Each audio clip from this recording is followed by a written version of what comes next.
عالم یا اساتذہ کرام کی تعظیم جس معاشرے میں کی جاتی ہے اس معاشرے میں عزت بھی بڑھتی ہے، ادب والے لوگ بھی زیادہ پیدا ہوتے ہیں اور ان پر اللہ کی رحمتیں بھی نازل ہوتی ہیں۔ ہم ماضی اٹھا کے دیکھ لیں مسلمانوں کا، جب تک معاشرے کے اندر علماء کی عزت کی گئی، استاد کا ادب اور احترام کیا گیا، اس وقت تک ایسا ہے اللہ کا کرم نہ صرف عوام پر بلکہ بادشاہوں پر بھی رہا۔ ضمناً ایک واقعہ جو ہے وہ آپ کے سامنے پیش کرتے ہیں۔ امیر اسماعیل بن احمد سامانی یہ خراسان کا بادشاہ تھا اور اس کا سب سے بڑا بھائی امیر اسحاق بھی اس کے درباریوں میں شامل تھا۔ یعنی چھوٹا بھائی جو ہے وہ جنگجو تھا جس کی وجہ سے اس نے خراسان کی بادشاہی حاصل کی، اور بڑے بھائی امیر اسحاق کو اس نے اپنے ساتھ درباریوں میں معزز مقام دے کر رکھا ہوا تھا۔ ایک دن دربار لگا ہوا تھا اور بخارا کا کوئی بہت بڑا عالم وہ اس دربار میں آیا۔ سپاہی نے آ کر اجازت طلب کی امیر اسماعیل بادشاہ سے کہ حضور، بخارا کے ایک بہت بڑے عالم دین، بہت بڑے استاد وہ دربار کے دروازے پر ہیں اور وہ اندر آنے کی اجازت آپ سے طلب فرما رہے ہیں۔ امیر اسماعیل اہل علم کا قدردان تھا، اساتذہ اکرام کی عزت کرنے والا شخص تھا۔ باوجود اس کے کہ بادشاہ اور سر پہ تاج اور خلعت پہنی ہوئی ہے، وہ اٹھا فوراً اپنے تخت سے اور کہا، کہاں ہے وہ عالم دین، کہاں ہے میری قوم کے استاد؟ انہوں نے کہا جی یہ دروازے پر کھڑے ہیں دربار کے۔ تو سپاہی کو ڈانٹا، خبردار علماء کرام یا اساتذہ اکرام کوئی بھی آئیں ہمارے علاقے کے، انہیں دروازے پر انتظار نہ کروایا کرو، بلکہ ایسا ان کے لیے دروازے ہر وقت کھلے، انہیں آنے دیا کرو۔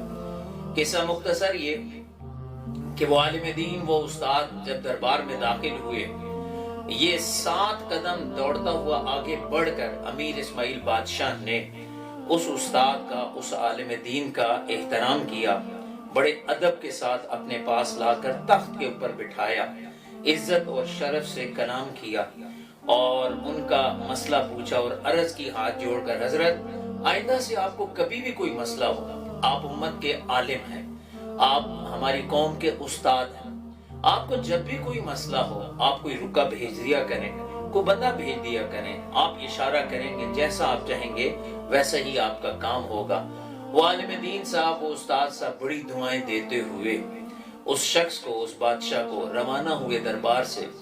بادشاہ کا بڑا بھائی امیر اسحاق، اس کے دل میں علماء کے حوالے سے بغض، اور وہ اپنے دل میں علماء کو معاذ اللہ حقارت کی نگاہ سے دیکھنے والا شخص تھا، اور استاد کا ادب و احترام اس کے سینے میں کچھ بھی نہیں تھا۔ اس نے اپنے بھائی امیر اسماعیل جو بادشاہ تھا اسے سمجھانے کے لیے کہا کہ بھائی جان، او میرے بھائی، تو بادشاہ بھی ہے اور تو جانتا نہیں ہے کہ اگر تم نے اس طرح علماء کی عزت اور قدر کرنا شروع کر دی، اور اگر اس طرح تو نے استادوں کو عزت دینا شروع کر دی اور تعظیم دینا شروع کر دی، یہ تو بادشاہوں کے شایان شان نہیں ہے، لہٰذا مجھے اچھا نہیں لگا کہ آپ نے ایک عالم کا، ایک استاد کا ایسے آپ نے استقبال کیا۔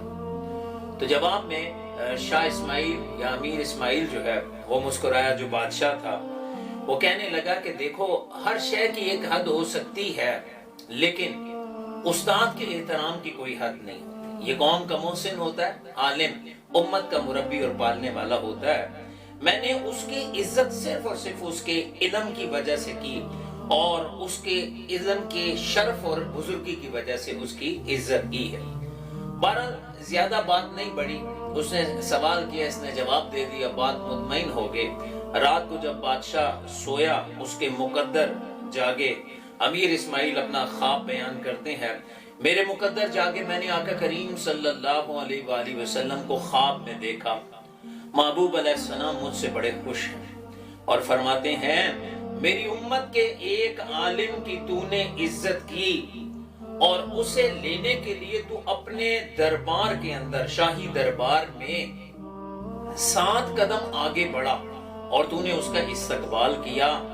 میں اللہ سے دعا کرتا ہوں کہ تیرا نام اور تیری نسل زندہ رہے اور تیرے بعد تیرے 7 بیٹے درجہ بادشاہی کو پہنچے، اور ہاں یہ تو مبارک ہو تجھے، تیرے بعد تیری 7 بیٹے 7 نسلوں تک بادشاہی تیرے پاس رہے گی. تو نے ایک عالم کا ادب کیا, ایک استاد کا ادب کیا.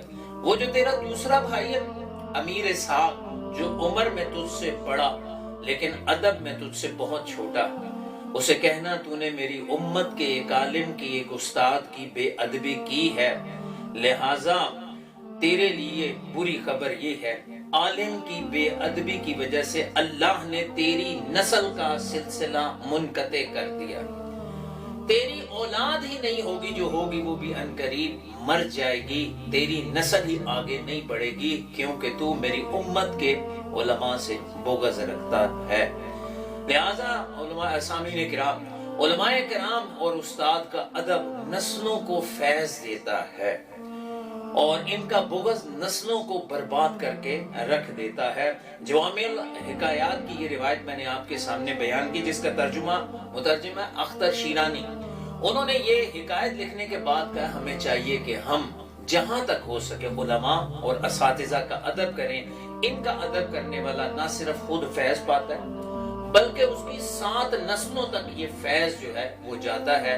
اللہ مجھے اور آپ کو علماء کی, اساتذہ کی ادب کی توفیق عطا فرمائے.